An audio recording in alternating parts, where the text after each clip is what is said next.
Muito bem, meus anjos. Continuando nossa trajetória, nós vamos fazer agora exercício de dilatação superficial, tá? Eu vou fazer o 14 e o 15 com vocês, tá?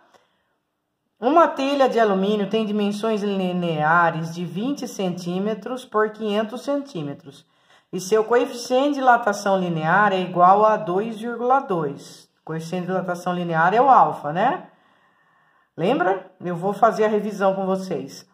A telha, ao ser exposta ao sol durante o dia, experimenta uma variação de temperatura, ou seja, já é o ΔT, igual a 20 graus Celsius. A dilatação superficial máxima da chapa em centímetros quadrados durante esse dia será de quanto?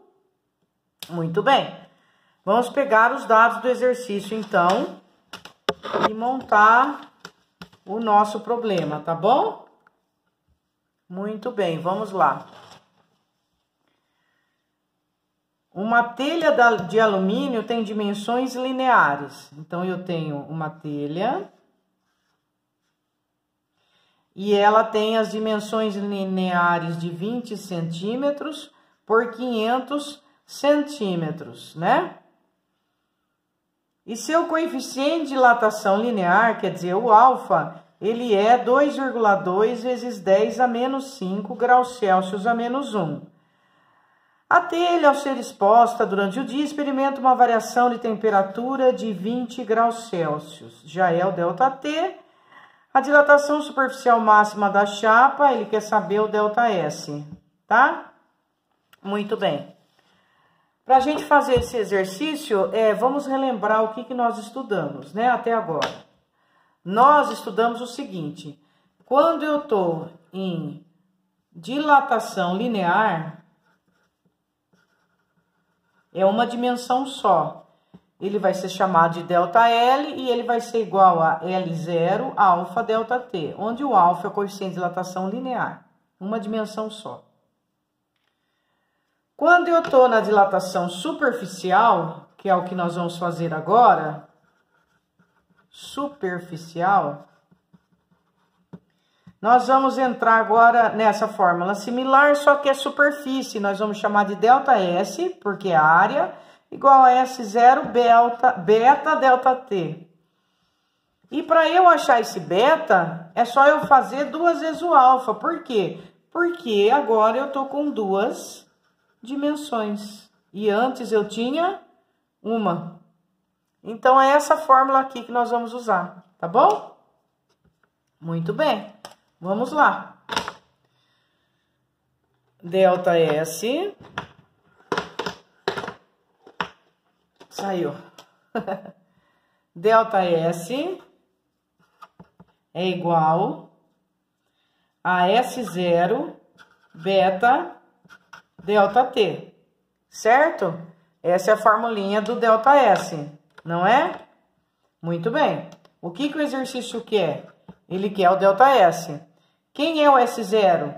O S0 é a área inicial. Ela é 20 por 500. Então, a minha área inicial vai ser 20 vezes 500 centímetros quadrados. O beta é 2 vezes o alfa. Então, vai ser 2 vezes 2,2 vezes 10 a menos 5.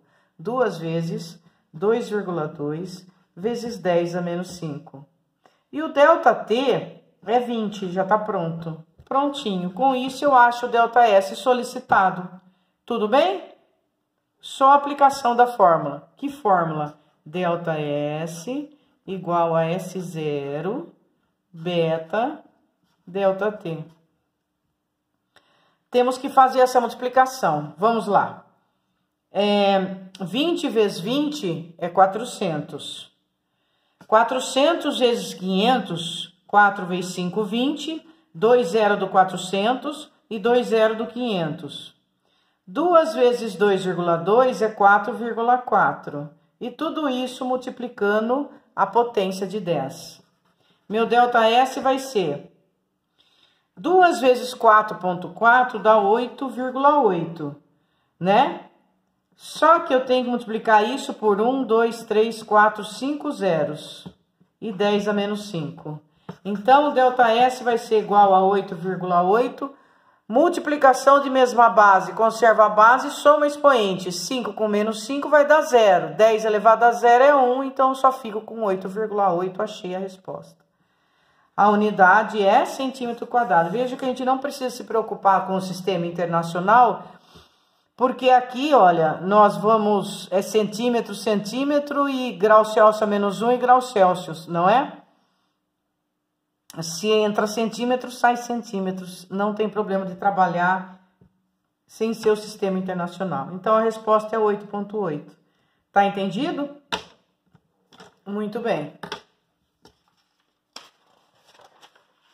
Vamos treinar mais uma vez. O próximo exercício, que é o exercício 15, vamos acompanhar. Um paralelepípedo a 10 graus Celsius possui dimensões iguais a 10 centímetros por 20 centímetros por 30 centímetros. Agora eu estou entrando em volume. Sendo constituído de um material cujo coeficiente de dilatação linear de novo é 8 vezes 10 a menos 6. Quando sua temperatura aumenta para 110 graus Celsius, o acréscimo de volume em centímetros cúbicos o que ele quer? O ΔV. Então, vamos lá. Vou pegar os dados do problema para eu fazer com vocês. Ele está perguntando o ΔV. Qual é a minha formulinha? V0, gama, ΔT. Onde o gama, se eu não tiver, vai ser 3 vezes o alfa. Para eu achar o ΔV, eu preciso do V0, do volume inicial. O volume inicial de um paralelepípedo é só multiplicar todas as dimensões dele. Então, aqui eu tenho um paralelepípedo. Esse paralelepípedo, ele tem 10 de, por exemplo, vamos supor, 10 de profundidade, 20 de largura, que vai multiplicar a ordem dos fatores, não altera o produto, não é verdade, gente? E 30 de altura. Por exemplo, qual é o volume disso aqui? É só fazer um lado vezes o outro lado vezes o outro lado. Então, o volume vai dar 20 vezes 10, 200. 200 vezes 30, 2 vezes 3, 6. 6.000. 6.000 centímetros cúbicos de volume é esse paralelepípedo, tá? Então, eu achei o V0. O V0 vale 6.000. O gama é 3 vezes o alfa. O gama é 3 vezes o alfa. Quanto é o alfa aqui desse material? Ele falou que o coeficiente de dilatação linear é 8 vezes 10 a menos 6. Então, 8 vezes 10 a menos 6. E quem é o ΔT? Ele estava a 10 graus e quando sua temperatura aumentou para 110, ele quer saber o ΔV. Então, se era 110 e antes era 10... 110 menos 10 dá 100. Isso é o meu ΔT, certo? Que é T menos T0. Pronto. Então, meu ΔV vai ser... Agora faz essa multiplication aqui, ó. Vamos lá. 6 vezes 3, 18. 18 vezes 8... 8 vezes 8, 64, vão 6. 8 vezes 1, 8. E 6, 14. 144. O que eu fiz? Eu fiz o 6 vezes o 3 vezes o 8, certo? Agora eu tenho as potências. Tenho 10 a menos 6, tenho 10 a segunda e tenho 10 a terceira. Então, meu ΔV vai ser 144 vezes. Conserva a base, soma os expoentes. 5 menos 6 menos 1. Vezes 10 a menos 1 é uma casa para a esquerda. Então, quando esse paralelepípedo sofreu um aumento de temperatura de 10 para 110 graus Celsius, ou seja, quando ele dilatou de 100 graus Celsius, ele teve uma variação de volume de 14,4 centímetros cúbicos. Ele expandiu seu volume e o ΔV calculado dessa expansão foi 14,4. Tranquilo? Agora tem um exercício aqui que é teórico que eu vou conversar com vocês. É o seguinte. Nessa figura tem uma lâmina bimetálica. O coeficiente de dilatação do metal superior é o dobro do coeficiente do metal inferior. Então, por exemplo, se o superior é o dobro. Então, se esse aqui vale 2 alfa, esse aqui vale alfa. É isso que ele está falando, que um é o dobro do outro, e o de cima é o dobro do de baixo, né? O coeficiente de dilatação metal superior é o dobro do coeficiente do metal inferior. A temperatura ambiente, a lâmina é horizontal, né? Elas estão horizontais. Se a temperatura for aumentada de 150 graus Celsius, para onde que essa lâmina se curva? Para cima, para baixo, para a esquerda, para a direita? Como que a gente pensa isso aqui? Pela própria fórmula, como está falando de lâmina bimetálica, tem uma assim, né? E outra lâmina de outro material assim. Aí a comparação dos coeficientes dela é que esse aqui é 2 alfa e esse aqui é alfa. A formulinha que nós aprendemos é ΔL igual a L0 alfa ΔT. O que significa o seguinte: se eu comparar a variação do comprimento com o alfa, eu fico na forma de quociente. Vocês se lembram que tudo que está na forma do quociente são grandezas diretamente proporcionais?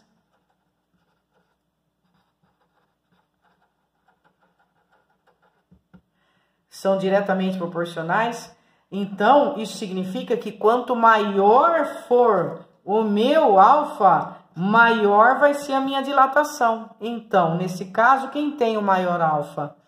A lâmina superior. Ela vai dilatar mais do que essa. Ela vai aumentar mais.